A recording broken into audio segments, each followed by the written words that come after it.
Oke, sahabat Winters, pada kesempatan kita kali ini kita akan bersama-sama mewawancarai Sri Kandi Muda dari RT 6 RW 8 Wonorejo Indah Timur Rungkut Surabaya. Nah, kali ini Sri Kandi kita ini berbeda ya, karena kita Sri Kandi kita ini seseorang yang mempunyai prestasi yang luar biasa, baik dalam di pekerjaannya maupun dalam kesehariannya, dan dia sangat mencintai yang namanya olahraga bersepeda. Nah, seperti apa?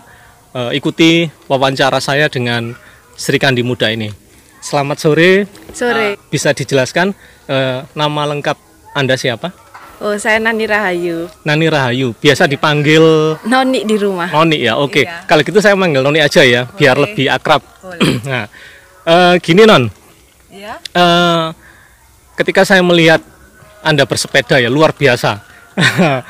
Terus gini, sebelum Anda bersepeda ini ya, background Anda dulunya, background Anda saat ini bekerja di mana? Saya apoteker di sebuah perusahaan distribusi obat, Subdis di Surabaya. Iya. Sebagai seorang apoteker. Apoteker, Nah, penanggung jawabnya. penanggung jawabnya. Nah, kecintaan Anda pada sepeda ini kalau boleh tahu dimulai dari kapan? Ini saya bersepeda lebih dari 2 tahun. Oh, 2 tahun. 2 tahun lebih. Sebelumnya saya lari, yoga, sama senam seperti Zumba. Oh, luar biasa. Tapi kenapa kok Anda lebih condong kepada lari, sepeda ya? Iya. Oh, oke, kenapa itu? Sebenarnya saya dulu kan lari, basicnya lari, terus kaki saya sakit bekas kecelakaan. Ternyata nggak boleh sama dokter, nggak boleh untuk lari, paling aman bersepeda. Iya. Terus untuk yoga sendiri sekarang ditinggalkan atau? Yoga sudah nggak ada waktunya. Karena mungkin kesibukan ya. Iya. Oke, kalau boleh tahu, bersepeda ini biasanya kalau pagi ya biasanya ya. Jam berapa? Pagi biasanya sebelum jam 5 kurang seperempat, maksimal jam 5. Maksimal jam 5 sudah bersepeda. Iya, sudah keluar dari rumah. Kemudian Kan saya ngejar waktu untuk kerja juga ya. oh, jam berapa kerjanya? Kerjanya jam 8. Selesai sepeda paling nggak harus setengah 7 harus sudah sampai rumah. Maksimal jam 7. Wow. Tapi tetap nggak mengganggu aktivitas Anda. Misalkan saya tahu sendiri bersepeda itu juga lumayan capek. Tapi ketika di tempat pekerjaan nggak mengganggu ya? Sejauh ini tidak. Ya syukur kalau gitu. Terus kalau boleh tahu, nih Non, bersepeda ini kan paling tidak sendirian kan? Ada komunitasnya. Ya, ada beberapa komunitas. Saya komunitas gabung. sepedanya? Ya, kalau yang utama saya ada AWSOF. AWSOF itu apa kalau boleh dijelaskan? Biasa School of Fun. Adiwiasa School of Fun. Iya, karena biasanya sepeda kan cenderung ke suffering. Suffering itu seperti kita nanjak itu kan menyiksa ya. Kita tidak membuat itu penyiksaan. Kita membuat sesuatu yang fun. Sesuatu yang fun, oke. Nah, dari bersepeda ini ya, saya tahu di samping untuk kesehatan sepeda ini ya, kira-kira ada manfaat tersendiri nggak di dalam sebuah komunitas? Mungkin dari bersepeda kita ketemu banyak orang, banyak teman, dan bisa saling bertukar informasi, inspirasi. Mungkin bisa dijelaskan?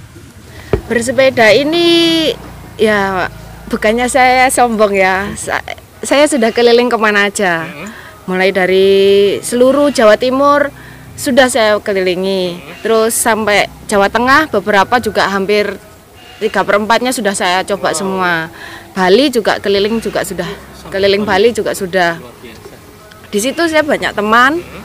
Mungkin suatu saat kalau saya ada rute ke sini, bisa tolong ada tempat yang bagus mana gitu, tambah teman. Jadi bisa sambil berbagi informasi. Untuk misalkan di samping fun ya, terus berbagi informasi, ada nggak kira-kira rekan-rekan yang bilang, oh aku ada bisnis seperti ini, pekerjaan di sini, kita bisa enjoy, bisa saling tukar pikiran, ada seperti itu ya? Juga seperti ini. Mungkin kita bisa, teman saya ada beberapa yang jalin kerja sama dengan teman saya juga sih, karena saya kerja masih ikut orang. Jadi tetap ada masihan ya memang. Oh. Memang betul. Nah, suka dukanya sendiri selama bersepeda ini selama 2 tahun pasti ada dong. Iya. Kira-kira kalau boleh tahu diceritakan suka dukanya bersepeda kita bicara sekarang dukanya dulu ya. Dukanya sekarang saat ini kan orang musim sepeda. Di mana-mana semua orang bersepeda. Semua orang bisa bersepeda tapi tidak mengetahui aturan-aturan mana yang harus bersepeda. Itu yang penting. Iya. Dia bersepeda, sepeda itu ada jalurnya. Seperti mobil kalau pelan sebelah kiri, kalau cepat kanan. Sepeda pun juga sama. Oh, gitu. Iya, kadang-kadang seperti yang Noni tadi bilang ya, ada aturan-aturan bersepeda. Ketika saya sendiri melihat kalau waktu hari Minggu, ketika saya lihat banyak orang yang sekarang senang dengan bersepeda, tapi mereka tidak menerapkan protokol kesehatan, apalagi di masa pandemi ya. Kadang mereka nggak menjaga jarak, ada yang nggak pakai masker. Yang lebih mengerikan lagi, ketika saya melihat ada bersepeda tapi mengajak anak kecil, terus biasanya harusnya kan sejajar gini atau berdua, tapi kadang bertiga, berempat. Mereka nggak tahu tiba-tiba ada mobil atau motor yang nyelonong. Nah, itu yang bisa mencelakakan kita. Terus satu lagi, kalau bersepeda itu kan kita juga harus mengingat. Nah, biasanya kalau di tempat bersepeda kan banyak orang yang pakai tas, isinya handphone dan lain sebagainya. Nah, untuk mengatasi dari hal-hal kejahatan, sekarang kan banyak berita-berita modus baru ya, ketika ada orang bersepeda dibegal. Iya, beberapa teman saya ada yang kena begal juga. Iya, di Tugu Bambu Runcing. 2 teman saya di Bambu Runcing kena. Nah, setelah kejadian itu, apakah dari tim bersepeda mempunyai istilahnya hal-hal khusus yang harus kita lakukan supaya tidak terjadi hal-hal seperti ini lagi? Kita lebih baik bersepeda jangan sendirian. Jangan sendirian ya? Jangan sendirian, bawa handphone.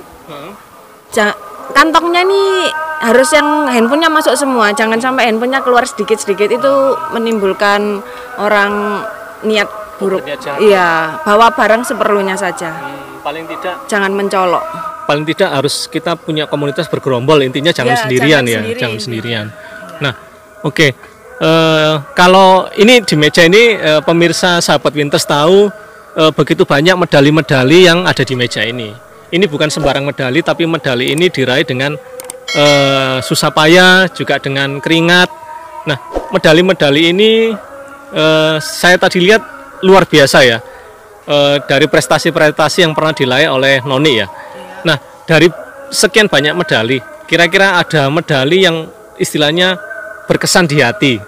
Medali yang mana ini, kalau boleh saya tahu? Ini Grand Fondo Bali. Ini event internasional. Ini saya pertama kali ikut eventnya event internasional. Pertama kali ada di Bali. Waktu itu ada di Bali, iya. Oh, tahun berapa itu kalau boleh tahu? Ini tahun lalu, 2019. 2019. Oh, jadi setiap peserta mendapatkan medali ini? Medali kalau finish. Kalau nggak finish tidak ada medali. Tidak dapat medali. Ya, ini berkesan karena ini internasional. Internasional ya? Iya. Ikuti berapa negara waktu itu? Seluruh dunia ikut. Seluruh dunia ikut? Iya.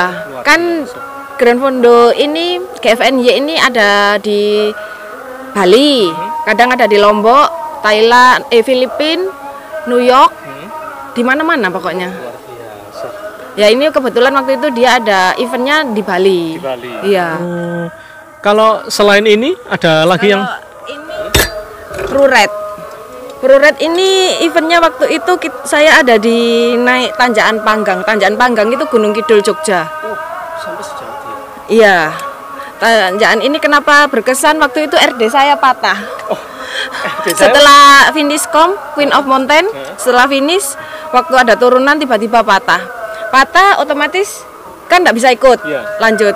Karena nggak bisa lanjut, akhirnya pinjam sepeda orang. Sepeda dari salah seorang peserta atau? Iya, salah satu orang peserta. Untuk melanjutkan sampai ke finish. Iya. Luar biasa perjuangannya kalau gitu ya. Iya. Loh, terus ini di samping 2 ini pasti ya, yang paling berkesan cuman 2 ini ya, memang dari sekian banyak. Iya. Oke. Tapi semuanya juga berkesan karena setiap rute beda-beda ini. Tidak ada yang sama. Yang paling jauh rutenya itu yang pernah ditempuh yang mana, Noni? Ini sebenarnya nggak jauh, Tour de Borobudur. Mana ya ini? Yang ini ya? Sebentar ya. Ini Tour de Borobudur 2019. Yang 2019. Yang 2019. Iya, Tour de Borobudur yang 2019. Iya, betul. Ini sebenarnya jaraknya nggak jauh. Hanya 140 tapi saya bikin 2 kali. Jadi 200 lebih lah, lupa saya. dibikin 2 kali maksudnya? PP. PP, Iya. bersepeda. Iya. Luar biasa. Wow. Nah, ini luar biasa sekali. Saya tidak bisa membayangkan, wow, luar biasanya bersepeda sejauh itu. Nah, pasti ada persiapan-persiapan khusus dong. Iya. Di samping sudah memang latihannya sudah lama sekitar 2 tahun, kira-kira untuk persiapan-persiapan khusus apa yang bagi pemula untuk bersepeda supaya mereka tidak cedera, supaya mereka bisa kuat jarak jauh, itu apa kira-kira Noni? Kalau saya pribadi, saya sering latihan endurance, latihan cadence. Latihan cadence saya. Latihan cadence itu putaran kaki. Putaran kaki. Iya, melatih 110 RPM. Jadi dalam waktu 1 menit 1 menit atau pokoknya 110 lah. Ini 110 per putaran. Saya pakai komputer ini kan jadi kelihatan. Harus setiap hari latihan itu biar kuat endurance. Endurance itu jarak tempuh kita. Berarti kalau latihan itu harus di rumah? Kalau itu sebenarnya bisa di luar, cuman saya ada alat yang di rumah. Oh, sepeda yang tetap stay di rumah itu Iya. ya, yang di kayu sendiri. Oh. Sepeda, ada trainer saya di rumah. Oh, ada trainernya. Iya. Jadi itu, jadi Iya. biar yang para pesepeda baru bisa nggak latihan cedera ya. dasarnya. Latihan dasarnya seperti Iya, itu. latihan cadence. Oh iya, ketika masa pandemi ini datang ya, Iya. untuk bersepeda sendiri bagaimana Noni? Apa sebelum pandemi dan sesudah pandemi itu ada perbedaannya nggak ketika Noni melakukan bersepeda ini? Jujur selama pandemi ini intensitasnya berubah, lebih berkurang ya. Berkurang karena Iya, banyak protokol. Iya, terus event-event kita juga banyak yang terpending. Ada beberapa event yang saya terpending untuk sampai event tahun depan sepeda. sepedaan ya. Iya.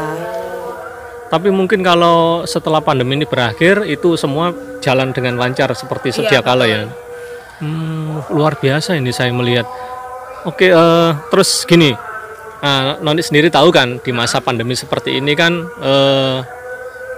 bagaimana kita harus bisa menjaga kesehatan, bagaimana kita harus tetap fokus, tetap berkarya meskipun di masa-masa sulit seperti ini. Nah, mungkin Noni bisa kasih tips atau masukan kepada rekan-rekan yang ada di luar sana yang terkena imbas pandemi, mungkin dari segi kesehatan atau dari apapun, mungkin Noni bisa kasih nasihat-nasihatnya. Ya, kalau selama masa pandemi ini kita berolahraga boleh, jangan berlebihan, secukupnya. Ya, minum vitamin, makan yang bergizi, hindari kerumunan, selalu pakai masker. Tetap sesuai protokol kesehatan yang diterapkan oleh pemerintah. Jangan terlalu berlebihan. Tambah nanti sakit. Ya. Nah, terus kalau bersepeda malam sama bersepeda di pagi hari? Kalau saya malam tidak menganjurkan sepeda night ride, itu saya tidak menganjurkan. Gitu ya. Iya. Harusnya Bersepeda itu paling enak pagi, matahari kita bisa lihat, fokus lihat depan. Kalau malam kan lampu kan otomatis kan kita bisa kurang fokus ya. Hanya mengandalkan ketip lampu, itu bahaya menurut saya. Iya. Oke, siap. Oke, mungkin itu saja yang bisa kita obrolkan pada kesempatan sore ini. Sebelumnya saya mengucapkan terima kasih banyak buat segala informasi, buat waktu yang sudah disediakan untuk kami, untuk wawancara ini. Semoga apa yang menjadi pembicaraan kita ini bisa berguna bagi para sahabat Winters di luar sana. Sekali lagi saya mengucapkan terima kasih banyak ya Nenek ya. Sama-sama. Oke, sahabat Winters, itu tadi percakapan saya dengan Sri Kandi Muda yang di samping pekerja keras juga rajin berolahraga. Pesan saya untuk para sahabat Winters yang ada di luar sana di masa pandemi ini, betul seperti yang dikatakan Noni, tetap jaga kesehatan, tetap berolahraga tapi jangan berlebihan.